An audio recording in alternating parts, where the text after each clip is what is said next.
Hello दोस्तों, स्वागत है आपका मेरे इस यूट्यूब चैनल STR एकेडमी पर, जहां पर हम बीएससी के सभी सेमेस्टरों के लिए जूलॉजी और बॉटनी पढ़ते हैं। इसके पहले लेक्चर में हमने टीनिया के बारे में पढ़ा था, उसकी लाइफ साइकिल देखी थी। आज हम निमेटोहेल्मिन्थीज के बारे में पढ़ेंगे और इसी के एक ऑर्गेनिज्म एस्कैरिस लुब्रिकॉइडस के बारे में पढ़ेंगे। तो चलिए शुरू करते हैं। क्या है निमेटोहेल्मिन्थीज? निमेटोहेल्मिन्थीज जो नेम है ये अब आउटडेटेड हो चुका है, क्योंकि ये नाम अब लगभग यूज नहीं किया जाता है, क्योंकि हम लोग अब नाम यूज करते हैं निमेटोड्स, जिसमें एस्केहेल्मिन्थीज और निमेटोहेल्मिन्थीज दोनों को इंक्लूड कर लिया जाता है। चलिए पढ़ लेते हैं। Nemathelminthes is a outdated and no longer use term to refer to a group of organism that were once consider a phylum. पहले ये एक फाइलम कंसीडर किया जाता था, लेकिन अब इसका यूज कम हो गया है, ये आउटडेटेड हो गया है, इसका यूज नहीं किया जाता। This group is now classified under the different phyla within the animal kingdom. Nemathelminthes का जो ग्रुप है ये अब बहुत सारे फाइला में क्लासिफाइड हो चुका है एनिमल किंगडम के। और जो टर्म निमेटोहेल्मिन्थीज है ये अब यूज किया जाता है एक वर्म लाइक एनिमल्स के लिए, जो अनसेगमेंटेड एनिमल्स होते हैं। अनसेगमेंटेड से मतलब यह है कि जिनकी बॉडी पर सेगमेंट्स बने नहीं होते हैं, बॉडी ऐसे स्लिम होती है और बॉडी के ऊपर कोई भी स्ट्रक्चर जो सेगमेंट वाला होता है ये प्रेजेंट नहीं होता है। इसमें लिखा भी है describe category of worm like. Worm होते हैं animals with unsegmented body, simple structure होता है इनका, सेगमेंटेड बॉडी नहीं होती है, अनसेगमेंटेड बॉडी होती है। The organism that bear once placed order Nemathelminthes are classified into the following phyla. इनके जो फाइला हैं नीचे दिए गए हैं, चलिए चर्चा कर लेते हैं उनकी।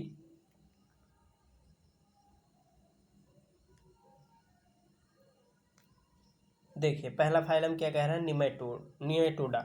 निमेटोडा यानी कि राउंड वर्म्स। जो राउंड वर्म्स हैं उन्हें निमेटोड्स कहा जाता है। Nematodes are unsegmented elongated and cylindrical worm with a tough flexible cuticle covering their body. इनकी जो बॉडी होती है ये टफ होती है, क्यूटिकल कवरिंग होती है, और ये सिलेंड्रिकल शेप में होते हैं। सिलेंड्रिकल शेप से मतलब यह है कि जैसे अर्थवर्म होता है वो भी सिलेंड्रिकल शेप होता है, ठीक वैसे ही ये वर्म्स होते हैं। इनकी बॉडी अनसेगमेंटेड होती है, इलांगेट होती है, मतलब कि लंबी होती है। They are among the most abundant and diverse group of animal on earth. इनका जो ग्रुप है ये बहुत ज़्यादा डाइवर्स है अर्थ पर। एनिमल्स के अच्छे डाइवर्स ग्रुपों में से एक हैं ये लोग। And can be found in wide range of habitat including soil, fresh water, marine environment. सब ये हर जगह पाए जाते हैं, फ्रेश वाटर में भी पाए जाएंगे, मैराइन इन्वायरमेंट में भी पाए जाएंगे, फ्री लिविंग भी हैं, सॉयल में भी पाए जाते हैं। तो इनका जो हैबिटाट है लगभग हर जगह है। आगे कह रहा है the living other are parasite of plants, animals and humans. और ये ज़्यादातर क्या हैं, पैरासाइट्स हैं। कुछ फ्री लिविंग भी हैं, लेकिन ये ज़्यादातर क्या हैं, पैरासाइट्स हैं, जो प्लांट्स में, एनिमल्स में और यहाँ तक कि ह्यूमंस में भी पाए जाते हैं। ह्यूमंस के इंटेस्टाइन में पाए जाने वाले एनिमल्स हैं, राउंड वर्म्स हैं। आगे लिखा है रोटीफर्स। दूसरा है rotifers. Rotifers are microscopic multicellular animals that have a characteristic wheel like structure called the corona are their head. जो इनके पास एक कैरेक्टरिस्टिक स्ट्रक्चर होता है जो व्हील लाइक होता है, उन्हें कोरोना कहा जाता है। इनके हेड पर एक व्हील लाइक स्ट्रक्चर होता है जिन्हें रोटीफर्स की पहचान के रूप में जाना जाता है। ये माइक्रोस्कोपिक ऑर्गेनिजम्स हैं, मल्टीसेलुलर हैं, और इनका जो कैरेक्टरिस्टिक फीचर है वो व्हील लाइक एक स्ट्रक्चर होता है जिसे कोरोना कहा जाता है।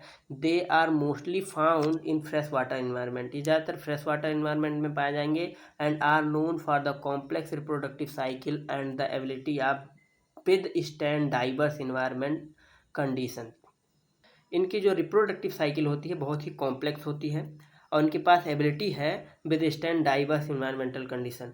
जो डाइवर्स इन्वायरमेंटल कंडीशन है, बहुत सारी अलग अलग इन्वायरमेंटल कंडीशन, उनमें ये सर्वाइव करने की इनके पास क्या होती है, एबिलिटी होती है। अब एक मेन एनिमल जो कि निमेटोड्स के अंदर आते हैं, राउंड वर्म्स के अंतर्गत आते हैं, उनके बारे में हम पढ़ेंगे, जिसका नाम है एस्कैरिस लुब्रिकॉइडस।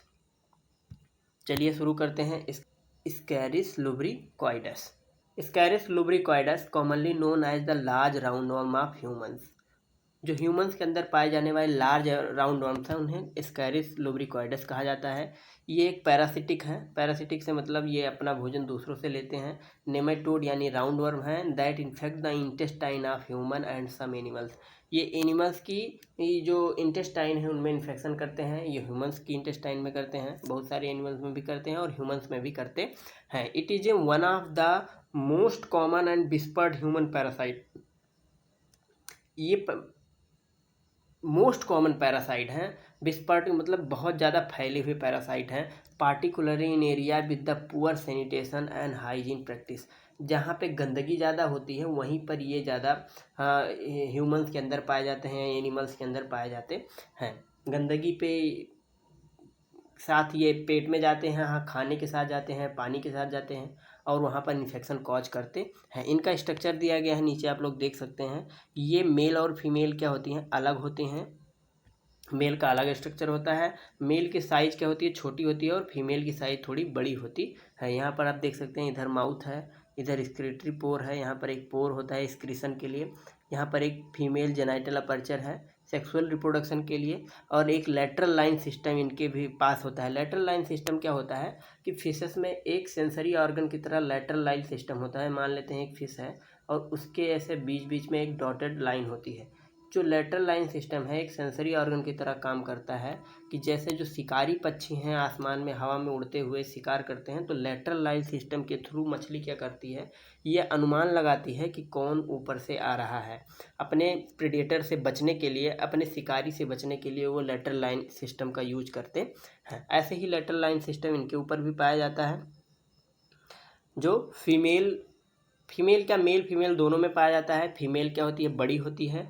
स्कैरिस जो फीमेल होती है वो बड़ी होती है। इनका एनस देख सकते हैं आप, इधर दिखाया गया है एनस है, इधर टेल है और ये फीमेल का स्ट्रक्चर है। फीमेल की जो लंबाई है ये थोड़ा मेल की अपेक्षा बड़ी है। और मेल क्या होता है, एक कर्व टेल बनाता है। क्या बनाता है, एक कर्व टेल बनाता है। जैसे यहाँ पर देख सकते हैं माउथ है, एक्सक्रीटरी पोर है, लेटरल लाइन इसमें भी है, क्लोअकल अपर्चर है और कर्व टेल बना रहा है। मेल जो है ये छोटा है और फीमेल बड़ी है। चलिए आगे देखते हैं, इसके पढ़ लेते हैं जो भी इसके फीचर्स हैं। Morphology of Ascaris lumbricoides. जो स्कैरिस लुब्रिकॉइडस की उसकी मॉर्फोलॉजी क्या है इसके बारे में हम पढ़ते हैं। तो ये सिलेंड्रिकल है, तो हमें पहले ही पता है। Ascaris lumbricoides exhibit the typical cylindrical elongated body same nematodes. जो हमने फिगर में देखा वही लिखा है। सिलेंड्रिकल बॉडी है, इलांगेटेड बॉडी है, शेप है और निमेटोड्स तो ये तो कहे ही जाते हैं। It is a large worm. ये बड़े बड़े वर्म होते हैं। With females being longer than the males. वही बात लिखी, here are the key morphological feature of Ascaris lumbricoides. Ascaris lumbricoides के जो कुछ फीचर्स दिए गए हैं वो नीचे हैं। चलिए उनके बारे में भी चर्चा कर लेते हैं। पहला कह रहा है सिलेंड्रिकल बॉडी। सिलेंड्रिकल बॉडी हमने देखा सारे राउंड वर्म लगभग सिलेंड्रिकल बॉडी वाले हैं। The body of Ascaris lumbricoides is cylindrical tapering towards both end. इनका जो एंड होता है ये टेपरिंग होता है, मतलब कि एक ऐसा समझ लीजिए कि ऐसा एंड जैसे नुकीला एंड होगा। जो लास्ट एंड होता है वो नुकीला होता है, टेपरिंग एंड भी कहते हैं इसे। It has a smooth and tough outer covering called the cuticle. इनके जो बाहर की कवरिंग होती है उसे क्यूटिकल कहा जाता है। टफ होती है, थोड़ी मजबूत होती है। Which help protect the worm from the host digestive enzymes. और ये जो ये क्या करती है, किसको, एनिमल्स को प्रोटेक्ट करती है, यानी कि पैरासाइट को प्रोटेक्ट करती है। जो हमारी एंजाइम्स होती हैं स्टमक के अंदर एंजाइम्स होती हैं उनसे प्रोटेक्ट करती है, या एनिमल्स के अंदर जो एंजाइम्स होते हैं उनसे प्रोटेक्ट करती है। ह्यूमंस के अंदर जो एंजाइम है उनसे प्रोटेक्ट करने में हेल्प करती है। नहीं तो वो एंजाइम्स क्या करेंगे, इन्हें ही डाइजेस्ट कर देंगी। आगे है ओरल एंड वेंट्रल सकर्स। इनके पास ओरल और वेंट्रल सकर्स होते हैं। सकर्स का काम क्या है, इसी से सक करते हैं फूड। क्या करते हैं, फूड को सक करने का काम करते हैं। ओरल और वेंट्रल, ओरल मतलब जो मुंह वाली ओपनिंग होती है उसे ओरल ओपनिंग कहते हैं, और वेंट्रल मतलब जो पीछे की ओपनिंग होती है। The anterior end of the worm there are a mouth surrounded by the three predominant lips inside the mouth. There is a muscular pharynx that help to ingest food. The ventral sucker is another structure near the mouth which aid the attachment to the intestinal lining of the host. जो ventral sucker होता है वो क्या करता है, mouth के नीचे होता है जस्ट, और वो क्या करता है, इंटेस्टाइन की लाइनिंग से अटैचमेंट करने में हेल्प करता है। होस्ट की जो इंटेस्टाइनल लाइनिंग है उससे अटैच करने में हेल्प करता है। और जो ओरल सकर है, ओरल सकर जो है ये इनसाइड द माउथ होता है। There is a muscular pharynx, यहाँ पर एक मस्कुलर फेरिंग्स होती है that help to ingest the food, जो फूड को इंजेस्ट करने में हेल्प करती है। और इनकी जो माउथ है ये 3 प्रीडोमिनेंट लिप्स से इनसाइड होती है, यानी कि सराउंडेड होती है। अगला है डाइजेस्टिव सिस्टम, इनके पास भी अपना डाइजेस्टिव सिस्टम होता है। फूड सक करने के बाद उसे भी ये डाइजेस्ट करते हैं। तो digestive system Ascaris lumbricoides has a complete digestive system including a mouth, pharynx, intestine and anus. इनके पास कंप्लीट ये डाइजेस्टिव सिस्टम है। यहाँ से कंप्लीट डाइजेस्टिव सिस्टम आ गया, इसके पहले से हम लोग देख रहे थे तो कंप्लीट डाइजेस्टिव सिस्टम नहीं था। माउथ भी है, फेरिंग्स भी है, इंटेस्टाइन है और एनस भी है, यानी कि जो भी वेस्टेज है उनको बाहर निकालने के लिए एनस भी है। बहुत सारे एनिमल्स थे जिनके पास एक ही ओपनिंग थी, लेकिन इनके पास 2 ओपनिंग है। The worms feed on the primarily digested food in the host intestine.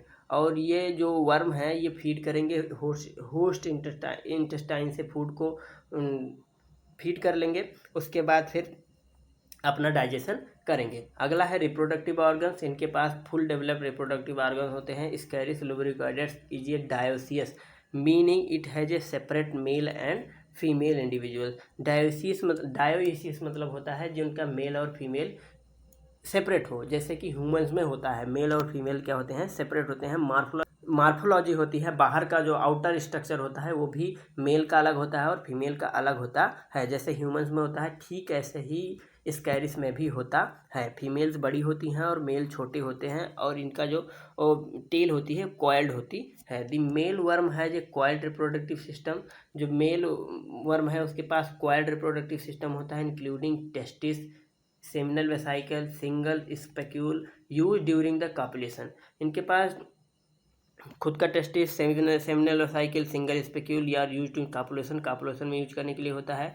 The female worm has ovaries, oviduct and uterus and predominant posterior and containing the eggs. इनके पास जो इनकी फीमेल्स होती हैं इनके पास ओवरी होगा, ओविडक्ट होगा, uterus होगा और predominant posterior and containing the eggs. और इनके जो पोस्टीरियर एंड होता है उसके पास एक ढेर सारे एग होते हैं। स्पर्म होगा मेल्स में और एग्स पाए जाएंगे फीमेल स्कैरिस में। आगे है reproduction of Ascaris lumbricoides. The life cycle of Ascaris lumbricoides involve the both sexual and asexual reproduction. इनमें दोनों तरह का रिप्रोडक्शन होगा, सेक्सुअल भी होगा, एसेक्सुअल भी होगा। हेयर आर ओवरव्यू, कुछ ओवरव्यू दिया गया है। पहले सेक्सुअल रिप्रोडक्शन पढ़ते हैं। क्या लिखा है सेक्सुअल रिप्रोडक्शन में? सेक्सुअल रिप्रोडक्शन में लिखा है adult mail and female स्कैरिस worm reside the host small intestine. The male worm release sperm and female worm release egg into the intestinal lumen. जिस होस्ट की इंटेस्टाइन में ये सर्वाइव कर रहे हैं वहाँ पर क्या करेंगे, जो एडल्ट मेल है वो स्पर्म रिलीज कर देगा और जो स्कैरिस फीमेल है वो क्या करेगी, एग रिलीज कर देगी और फर्टिलाइजेशन उसी इंटेस्टाइन के अंदर हो जाता है। क्या लिखा है फर्टिलाइजेशन में? Fertilisation occur in the host small intestine when sperm from the male worm fertilise the egg release by the female worm. Male के द्वारा स्पर्म रिलीज होगा और फीमेल के द्वारा क्या रिलीज होगा, एग रिलीज होगा, जो कि क्या होगा, जो इंटेस्टाइन है इंटेस्टाइन में ही क्या हो जाएगा, फर्टिलाइजेशन हो जाता है। उसके बाद एग प्रोडक्शन लिखा है the fertilize egg are then passed out with the host feces. जब एग है वो फर्टिलाइज हो जाता है स्पर्म से, उसके बाद जो एग है वो फर्टिलाइज क्या होगा, फीसेस के थ्रू, यानी कि जो भी वेस्टेज होता है एनिमल का, यानी ह्यूमन का या फिर एनिमल का, उसी के थ्रू क्या होगा, बाहर निकल जाएगा। These eggs are environmentally resistant and can survive in soil for extended period. और ये इतने ज़्यादा रेजिस्टेंस होते हैं इन्वायरमेंटली कि ये बहुत दिनों तक सर्वाइव कर जाते हैं। जैसे कि कभी आप मूली खा लें या फिर आप गाजर खा लें बिना धुले, या आलू खा लें बिना छिले, या ऐसी चीज़ें बिना धुले, बहुत अच्छे से नहीं धुली गई हैं ऐसी चीज़ें खा रहे हैं, तो ये आसानी से आपके अंदर चले जाएंगे और वहाँ पर इन्फेक्शन कॉज करेंगे। क्योंकि इसीलिए हम लोगों को हाइजीन का ध्यान रखना चाहिए और बहुत सारी चीज़ें बिना धुले नहीं खानी चाहिए, बाहर की चीज़ें नहीं खानी चाहिए, क्योंकि ये अगर बॉडी के अंदर जाएंगे तो आप अपने अंदर ढेर सारे पैरासाइट पालेंगे, जिससे बॉडी को क्या होता है, नुकसान होता है। आगे है एसेक्सुअल रिप्रोडक्शन किस तरह होता है, इनकी जो डायरेक्ट लाइफ साइकिल है उसके बारे में चर्चा किया गया है। तो जो एसेक्सुअल रिप्रोडक्शन है, the egg is environment go through a period of embryonic development. जो एसेक्सुअल रिप्रोडक्शन होता है, ये जो इनका एग है एक एम्ब्रियोनिक डेवलपमेंट के पीरियड से गुजरता है। Within each egg and larva second stage, जो जुवेनाइल स्टेज होती है वो लार्वा स्टेज होती है, डेवलप हुई fully form in the infective to humans. जब ये ह्यूमंस को इन्फेक्टिव करने वाले होते हैं तो इनकी जो सेकेंड स्टेज है लार्वल स्टेज वो आती है, which is fully formed and infective to humans. जो ह्यूमंस को इन्फेक्टिव करने लायक होते हैं उन्हीं की जुवेनाइल स्टेज आती है। एम्ब्रियोनिक डेवलपमेंट से ये गुजरते हैं जब इनका एसेक्सुअल रिप्रोडक्शन होता है। इनकी लाइफ साइकिल में कभी कभी ये प्रोसेस एक स्टेज आती है। अगला है infection. The humans become infected with the Ascaris lubricated by ingesting the infective egg from the contaminated food water and hands. ये हमने पहले ही चर्चा कर दी। अगर कंटामिनेटेड फूड वाटर या फिर हाथ से ही खाना खाएंगे या कुछ अंदर ले जाए फीड करेंगे तो इससे ये क्या करते हैं, इन्फेक्शन कर देते हैं, बॉडी के अंदर चले जाते हैं और इन्फेक्शन कॉज करते हैं। अगला है hatching in the intestine. One ingested the egg hatch in the small intestine and larva penetrate the intestinal wall, enter the blood stream and migrate to the lungs. पहले जब इनकी हैचिंग हो जाएगी body के अंदर, ये इंटेस्टाइन में जाएंगे तो इनकी हैचिंग होगी, ये अंडे से बाहर निकल आएंगे। अंडे से बाहर निकलने के बाद ये क्या करेंगे, पेनिट्रेट करेंगे इंटेस्टाइनल वाल को। इंटेस्टाइनल वाल को पेनिट्रेट करने के बाद ये करें ब्लड स्ट्रीम में चले जाएंगे, वहाँ से ये लंग्स में चले जाते हैं। लंग्स में माइग्रेट करने के बाद ये क्या करेंगे, आगे लिखा है migration to the lungs and back to the intestine. ये लंग्स में जाने के बाद क्या करेंगे, in lungs the larva mature further and are coughed up and then swallowed. They return to the small intestine where they develop into the adult worm completing the life cycle. ये जब lungs में चले गए migrate करके blood के through, तब lungs में क्या करेंगे, ये अब मेच्योर होंगे, फर्दर यहाँ पर अपना डेवलपमेंट करेंगे। उसके बाद ये क्या करेंगे, they return to the small intestine where they develop into the adult worm, और ये वापस फिर स्मॉल इंटेस्टाइन में आएंगे और वहाँ पर क्या करेंगे, डेवलप करेंगे, कंप्लीटिंग द लाइफ साइकिल, और अपनी लाइफ साइकिल पूरी करेंगे। तो आज के लिए इतना ही। अगर आपको कोई क्वेश्चन पूछना है तो आप कमेंट बॉक्स में पूछ सकते हैं। और अगर आपको हमारा वीडियो अच्छा लगा हो तो लाइक कीजिए, शेयर कीजिए और हमारे चैनल को भी सब्सक्राइब कीजिए। और आप लोगों के लिए एक ज़रूरी सूचना कि अगर आप लोग यहाँ तक पहुँच गए हैं तो आप इस चीज़ के नोट्स ज़रूर बनाइए, क्योंकि एग्ज़ाम्स में बिना नोट्स के आप इस चीज़ों को लिख नहीं पाएंगे। अगर लिख भी ले गए तो पूरी बात नहीं लिख पाएंगे तो अच्छे नंबर मिलने की संभावना में कमी आ जाती है। तो इसके नोट्स बनाइए। धन्यवाद।